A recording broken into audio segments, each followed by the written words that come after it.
What's up? It's me, Nazario, and this is my studio. What up, Niz?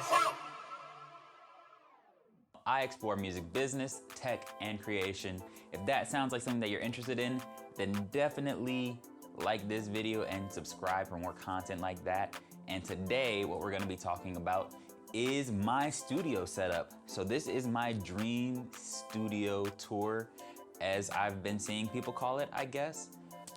And it's really just me showing my studio setup that I have currently since I just moved into a new house. So I'm not gonna waste any more time. We can go ahead and get into it right now. Starting over here, what we have is my Korg mini log or mini logs. I still don't know the name of this thing, but I like it. It's my first analog synthesizer. It's great. I like making sounds on it and using some of the presets that they have on it. Let's see. Yeah. Also, right beneath that, I have my Complete Control keyboard. This is the 61 key version. It's the version with the 2 screens. I like having screens on my gear so that I don't have to look at the computer screen or turn around or anything. It makes things super easy when I'm trying to create, especially having the transport controls right here so I can stop, record, play, quantize, and undo, and all that other stuff without really having to even touch my computer. That's the reason that I really like this keyboard. And then not only do I get this keyboard, I also get all the Native Instruments plugins that come with it as well. So it's a great buy. The next thing that we're gonna talk about is this chair, this office chair by Habata. I think that's how you say the name. I spent like $200 on this thing. It was worth it because it does everything that you ever need in the chair. I can also put my seat back, and then the extra piece that I paid extra money for was this footrest. Now, getting this out the way, we're gonna go on over to my desk setup. So right here, we have this 24, I think it's 24 inches, this 24-inch screen that I got from Micro Center. Right below that, we have this HDMI switcher by Insignia. So I use that to jump between 2 different computers that I have.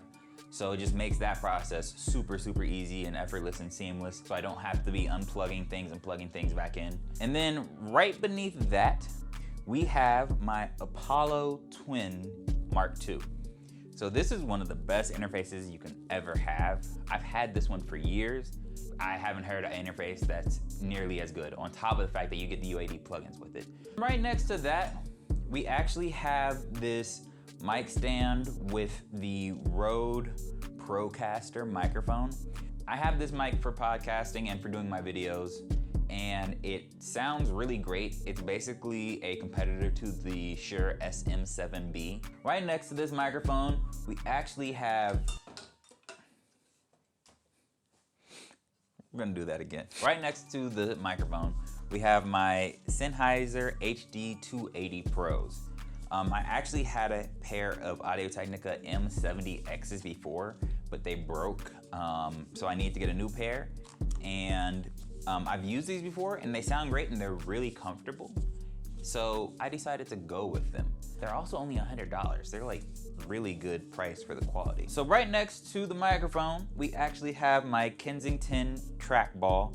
So this is a mouse that you actually see in a lot of studios. I got this because I want to be comfortable using this if I ever walk into a studio that uses it.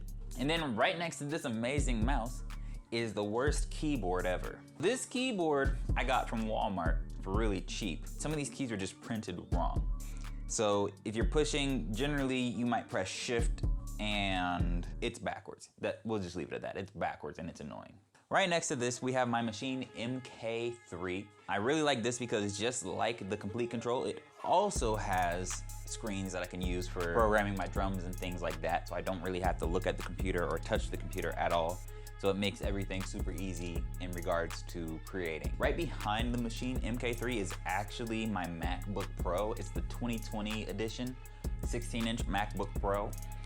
Before I had the 13-inch MacBook Pro from 2012, 2013, and it was cool. I've had it for years, but I needed to upgrade because I've been doing things that kind of tax my computer a lot more.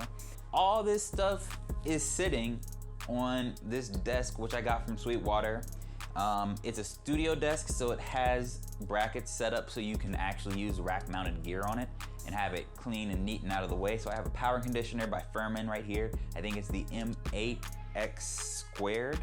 That is right, I got it right. I know what I'm talking about. And it's just how I power everything on and off every day when I come down here and do stuff. One of my favorite things, this is a mug that my fiance got. Shout out to her for actually shooting this video for me twice. I really appreciate her. This is another gift from my fiance. This is a poster from the documentary about A Tribe Called Quest called Beats, Rhymes, and Life. I really like A Tribe Called Quest, and she knows that, so she got me this. And then right in front of me, I have this Squier electric guitar. This is the Strat model. I got this for like $100 at a music go-round because I have a very, very specific preferred look of guitar and stuff. And this fit that look, so I got it. Here is my Squier Precision or P bass. It's 5-string. I don't really know how to talk about guitars. I like playing this one. I know how to play this. I don't know how to play the electric guitar. I'm working on that. Right here we have my Adam Audio A7X studio monitors. I just got these when I moved in here. They were upgrading from some PreSonus Air 3.5s, which you'll see in a second. But they are a big upgrade. I've wanted these speakers for a very, very, very long time, and I'm glad that I finally have them, and it was definitely worth the wait. So I mentioned that I have a MacBook, but what I didn't mention is that I also built a PC, which is hiding over here in the corner. I built this PC back in 2019, and it's been great. It's been powerful. It's how I basically edit all my videos now. I don't remember all the specs off the top of my head, and it would take way too long to list them, so they're just going to pop up somewhere on the screen. The nice thing about this entire setup is the cable management. I spent a lot of money and time trying to figure out how to make the cable lines as clean as possible. So if you were to look at this from the front, everything for the most part looks very clean and organized.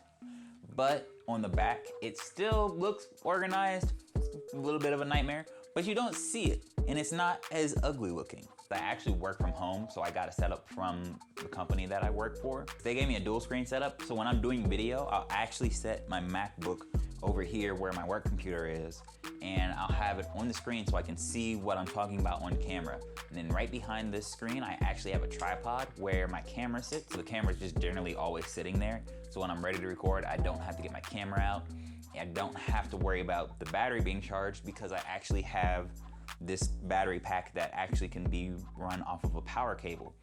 So when I'm ready to record, I just have to put the memory card in and hit record. I actually put my original studio monitors, the PreSonus Air 3.5s underneath here. I didn't want to get rid of these, so I just use them for whenever I need audio to play when I'm set up over here. And then right above here, I have my 2 studio lights, which I use for when I'm shooting videos. That is pretty much everything in my studio setup. If there's anything that you saw that you were really interested in and that you want me to do a review of, then you can comment that below, and I will definitely talk to myself about doing that. If you found this video entertaining and you want to know anything else about this video, then like the video so I can know, and also comment with your favorite piece of gear that I have. If you are not subscribed, then definitely consider subscribing. Thanks for watching, and I'll catch you guys in the next video next Thursday at 11 a.m.